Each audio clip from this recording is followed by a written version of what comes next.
Assalamualaikum teman-teman semua, kembali lagi dengan aku. Hari ini aku pengen sharing dan juga sharing sama kalian semua tentang apa itu bimbingan belajar, apa aja masalah-masalah dalam belajar, dan juga resolusi dan pada belajar itu seperti apa. Oke, kita nggak perlu lama-lama, let's talking. Nah teman-teman, mau ngingetin kembali yang kemarin video aku tentang bagaimana teknik-teknik dalam memahami perkembangan anak. Nah ini tuh gak jauh-jauh beda. Karena apa? Karena ini sangat berkesinambungan. Yang seperti kita tahu, anak itu memiliki sebuah hal yang sangat luar biasa, baik kepintarannya, kepribadiannya, bakatnya, dan juga akademiknya. Maka dari itu kita juga akan bisa memahami bahwa anak-anak itu spesial. So, sebelum kita dapat memahaminya, anak-anak itu pasti akan ada di mana fase mereka itu tidak paham dan tidak tahu. Jadi, aku ingin bertanya dan aku ingin memberitahu apa itu belajar. Nah, menurutku belajar adalah sebuah hal yang darinya kita nggak tahu jadi tahu karena ada prosesnya tadi. Nah, yang proses itu adalah namanya belajar. Nah, dari belajar itu bisa apa aja. Dari belajar itu kita bisa menjadi berubah tingkah laku kita. Yang awalnya kita itu nggak paham, jadi kita paham, lalu merubah mindset kita dan juga menambah pengetahuan. Itulah fungsi dari belajar. Nah, apakah belajar itu penting? Sangat penting, apalagi untuk siswa-siswa kita yang butuh pembekalan yang lebih banyak. Nah, selain itu, belajar itu juga hal yang sangat efisien. Mengapa? Kita bisa melakukan transfer ilmu tidak hanya di sekolah, tapi juga di lingkungan rumah juga akan bisa. Karena apa? Belajar itu fleksibel. Orang tua kita sendiri juga dapat memberikan pengajaran kepada anak. Karena apa? Karena dimanapun, everywhere, kita bisa learn. Hal kecil pun adalah sebab pembelajaran. Teman-teman, belajar itu butuh dibimbing. Nah, bukan tidak bisa. Kita bisa mendapatkan ilmu dengan kita belajar sendiri, namun tidak akan efisien. Karena apa? Kita membutuhkan seorang guru, kita membutuhkan seorang pembimbing. Nah, jadi tujuan dari bimbingan belajar, khususnya di sekolah dasar itu adalah sebagai hal untuk jembatan siswa-siswa kita mendapatkan pengetahuan yang lebih baik. Nah, mendapatkan pengetahuan yang lebih luas lagi. Apabila kita sebagai yang penjembatan ini kokoh, baik, dan juga kita ini awet, maka siswa kita akan dengan mudah mendapatkan pengetahuan itu. Nah, setelah kita melakukan bimbingan yang sangat baik, maka kita harus mengetes apakah siswa kita itu dia memang benar-benar paham atau tidak paham. Nah, yang pertama, di dalam bimbingan itu kita bisa melihat kriteria keberhasilan mereka dalam apakah mereka berhasil dalam menjembatani pembelajaran ini tadi. Maka diperlukannya itu TPK, tujuan pembelajaran khusus, yang didasarkan pada penilaian dan berdasar pada orientasi atau tinjauan. Dalam segi yang pertama, harus ada tujuan yang sesuai dengan rumusan tujuan pembelajaran khusus TPK ini, yang didasarkan pada penggunaan Criterion Reference and Evaluation atau CRE. Maka akan ditemukan kualifikasi murid yang seperti apa. Yang pertama, kita sangat-sangat butuh murid yang benar-benar dinilai sebagai menguasai pengajaran yang ditunjukkan oleh angka prestasi yang tinggi, atau mereka itu punya prestasi yang baik, quality fit students. Yang kedua, murid yang dapat dinilai sebagai cukup menguasai pelajaran seperti yang ditunjukkan oleh angka prestasinya yang tinggi. Misalnya yang pertama ini memang dikasih, kita cukup bilang aja dia sudah paham. Yang kedua, dia ini sudah cukup. Jadi ada tingkatan dari keefektifan mereka itu mendapatkan pengajarannya seperti apa. Dan yang terakhir, murid yang dapat dinilai sebagai tidak atau belum menguasai pelajaran seperti yang ditunjukkan oleh angka nilai prestasinya. Misalkan kita harus punya klasifikasi sangat baik, cukup, atau sangat baik, kurang gitu. Jadi anak itu masuk klasifikasi yang mana. Misalnya anak si A masuk klasifikasi yang kurang, B masuk klasifikasi yang sangat pintar, sangat baik, yang C masuknya klasifikasi yang baik, seperti itu. Nah, yang kedua, ada setelah tujuan kita harus ada kapasitas. Nah, kapasitas ini adalah tingkat kecerdasan dan bakat. Nah, tingkat kecerdasan dan bakat. Seperti yang kita tahu, semua anak itu pasti harus dinilai bakat dan kecerdasannya. So, apa aja? Nah, yang pertama adalah murid yang prestasinya lebih tinggi dari apa yang diperkirakan berdasarkan hasil tes kemampuan belajarnya atau overachieves atau siswa sukses. Intinya dia punya juga klasifikal yang sama, tapi di dalam klasifikal itu misalkan anak ini pintar badminton, tapi sepintar itu sepintar apa gitu. Dan yang kedua, murid prestasinya memang sesuai dengan apa yang diperkirakan. Nah, misalnya kita memperkirakan anak ini memang dia suka nyanyi, berarti memang dia tuh dinyanyi itu bagus. Nah, itu kita sudah perkirakan tuh yang benar kan dia nyanyi gitu. Nah, yang ketiga ada murid yang prestasinya lebih rendah dari apa yang diperkirakan. Contohnya kita kira dia akan bisa ini dan bisa itu, ternyata dia tidak bisa apapun, begitu. Lalu ada setelah kapasitas selalu ada berdasarkan waktu yang ditetapkan atau time allowed. Apa sih itu time allowed? Nah, time allowed ini ialah untuk menyelesaikan sesuatu program belajar, maka akan kita temui klasifikasinya. Nah, apa aja sih klasifikasinya? Yang pertama, murid yang ternyata dapat menyelesaikan pelajaran itu dengan lebih cepat, maka dia termasuk murid yang siswa yang cepat. Nah, ada juga murid yang dapat menyelesaikan pelajaran tapi pekerjaan memang tepat sesuai misal. Ini saya kasih misalnya 60 menit 1 jam tugas. Nah, nggak usah lama-lama, misalkan 45 menit.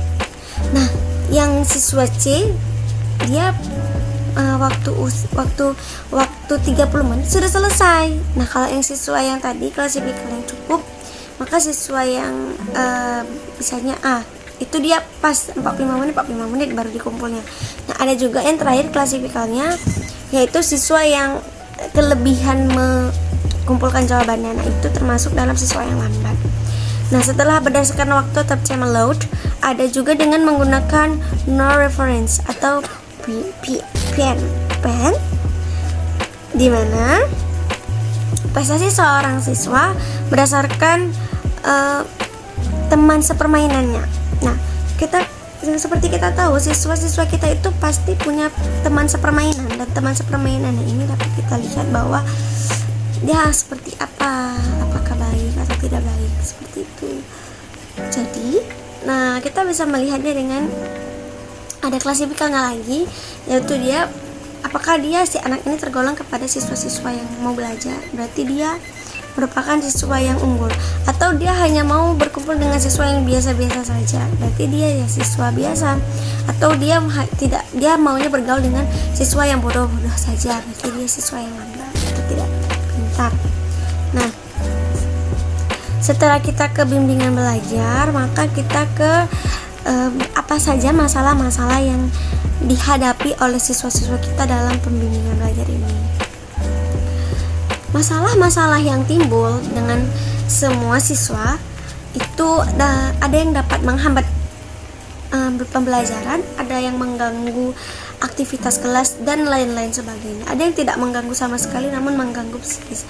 Setiap anak punya masalah berbeda-beda dan itu kita tidak bisa samaratakan. Nah, apa aja sih jenis-jenis masalah belajar yang dihadapi, kebanyakan itu dihadapi oleh siswa-siswa kita? Yang pertama ada keterlambatan akademik, yaitu keadaan murid-murid yang diperkirakan memiliki intelijensi yang cukup tinggi tetapi tidak dapat memanfaatkannya secara optimal. Dia punya bakat, dia punya kepintaran, tapi dia nggak bisa mengasahnya. Nah, lalu ada keterlambatan dalam belajar, yaitu keadaan murid yang memiliki bakat akademik namun dia tidak sampai, maksudnya dia itu udah diasah tapi tetap gitu-gitu aja, nggak bisa gitu, itu maksudnya. Lalu ada sangat lambat dalam belajar, intinya teman-temannya udah sampai mana dia masih nggak ngerti. Nah, lalu ada kurangnya motivasi dalam belajar. Nah, ini sangat bergantung pada psikis anak. Kenapa? Anak itu butuh dukungan. Dia dia menganggap bahwa dia hidup di dunia ini itu tidak sendiri dan dia butuh sokongan dari siapapun, yang orang-orang yang dia cintai dan orang-orang yang dia sayangi, seperti keluarganya, saudara-saudaranya yang tidak menjatuhkan dia. Maka anak tidak hanya terganggu dalam bidang akademik saja, tapi juga terganggu dalam bidang psikologisnya. Lalu ada bersikap dan kebiasaan buruk dalam belajar. Contohnya sering mengganggu teman, lalu mengusilkan teman. Misalkan ketika teman sedang belajar dia mengganggu. Lalu ada juga yang suka menyembunyikan barang-barang teman, lalu tidak mengaku, mencuri dan lain sebagainya. Memberikan efek yang negatif, tidak negatif fables, tidak lain-lainnya. Kemudian ada sering tidak sekolah. Nah ini beda ya dengan bolos. Kadang kan ada orang bolos datang tapi dia nggak masuk ke kelas. Kalau ini nggak sekolah, memang nggak punya niat untuk sekolah, dan itu sangat susah. Apalagi sekolah adalah tempat kita menimba ilmu, dan tidak mungkin untuk kita tidak datang. Karena apa? Jika kita tidak datang maka kita akan ketinggalan, dan teman-teman kita tidak akan bisa mengajar teman-teman kita yang lain. Jadi hal itu sangat bermasalah. Nah, teman-teman, untuk mengetahui bagaimana kita bisa tahu sejauh apa masalah dari siswa-siswa kita, maka kita bisa melakukan identifikasi murid yang diperkirakan mengalami masalah belajar. Yang pertama, kita bisa melakukan tes hasil belajar. Maksudnya apa? Tes hasil belajar adalah alat yang disusun untuk mengungkapkan kapan, sejauh mana murid-murid kita itu dapat mencapai tujuan-tujuan pengajaran. Nah, apakah dia hanya stuck sampai mana? Jadi kita bisa paham kenapa anak ini stuck di sini gitu. Apa yang bisa kita lakukan dan bagaimana solusi paling terbaiknya untuk siswa kita. Lalu kita bisa melakukan mastery learning atau pembelajaran yang lebih tuntas.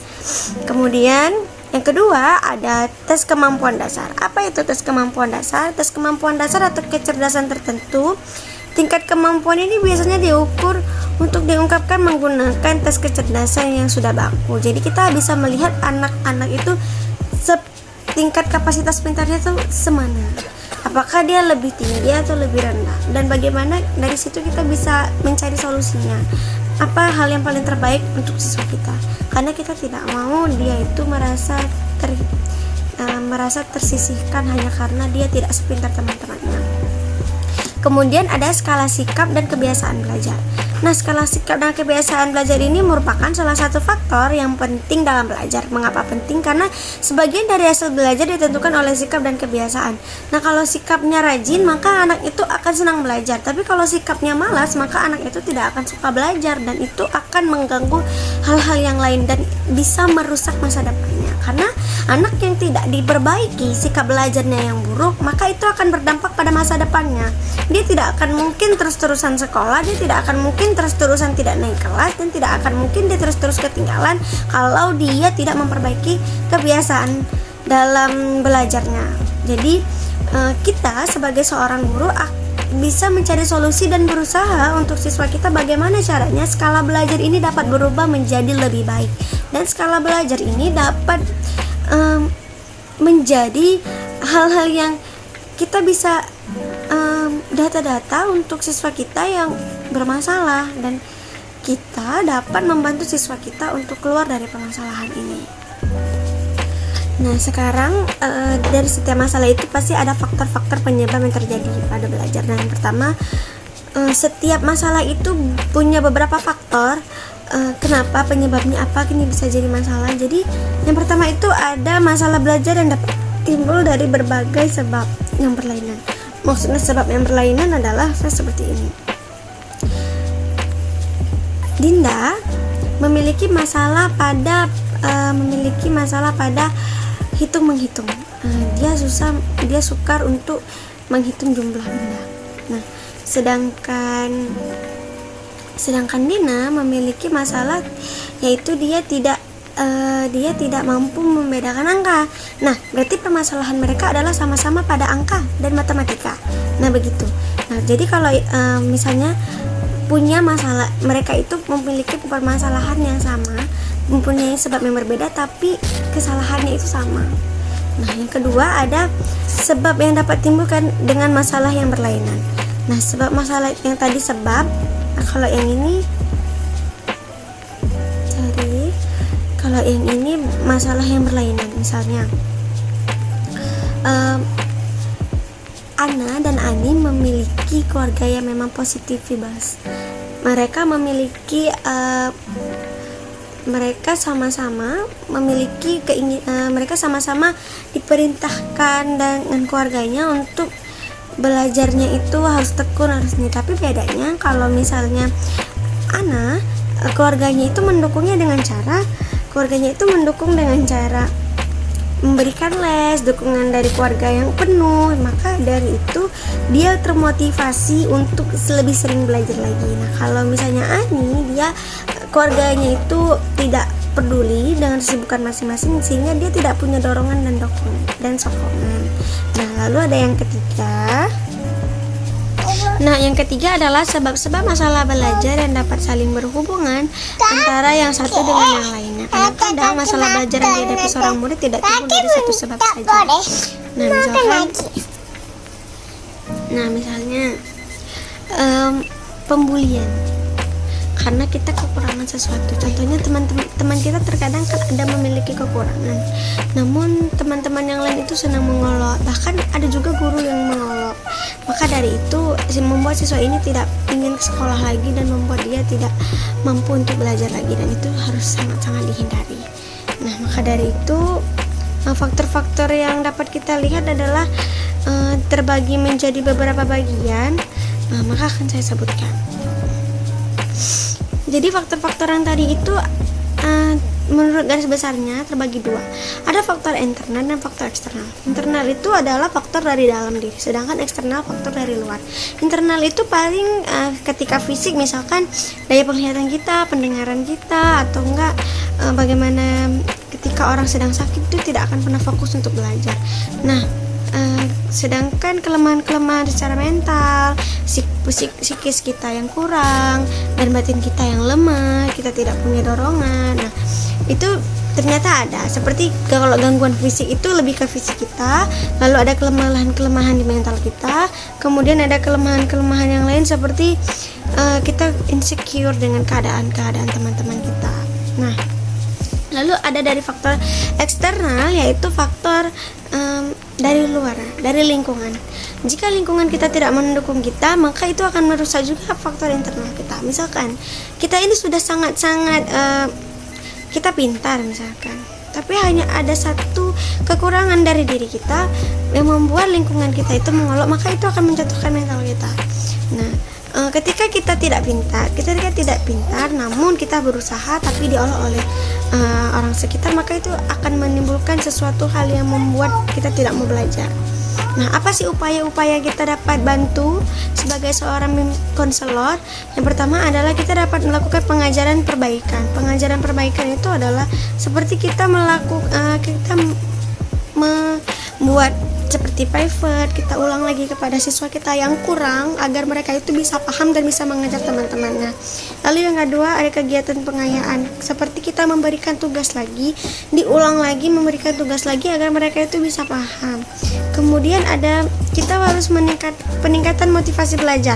Nah, kita sebagai konselor itu harus memberikan vibes-vibes yang positif, harus memberikan hal-hal yang baik kepada siswa kita yang sedang mengalami permasalahan belajar ini, agar apa? Dia mulai terbangkitkan lagi untuk saya harus bisa, saya harus mampu, saya harus mengejar teman-teman saya. Kemudian ada peningkatan keterampilan belajar, seperti kita membuat les, membuat catatan, membuat pelatihan, dan itu akan membuat mereka semakin bersemangat untuk mengejar teman-teman mereka. Kemudian ada pengembangan sikap dan kebiasaan belajar yang baik. Nah, pengembangan sikap dan kebiasaan belajar yang baik akan terjadi apabila kita sudah meniti hal yang kita sudah melakukan pengayaan, sudah melakukan seperti private dan lain sebagainya, lalu kita memberikan motivasi melakukan peningkatan keterampilan belajar, maka pengembangan sikap dan kebiasaan belajar yang baik akan timbul dengan sendirinya dengan upaya-upaya kita, dengan perbaikan sedikit demi sedikit. Nah, lalu dengan cara-cara seperti ini yang dipastikan siswa-siswa kita yang mengalami permasalahan, mereka akan merasa mereka tidak sendiri, dan mereka akan merasa bahwa kita itu ada selalu untuk mereka. So, makasih sudah melihat video ini, semoga kalian berkenan dan Semoga video ini bisa bermanfaat. Mohon maaf apabila banyak kesalahan, banyak kehilafan, karena saya juga sedang belajar. Dan jika ada sebuah kesalahan, maka alangkah baiknya diberitahu. And anyways, nice to meet you and see you. Bye.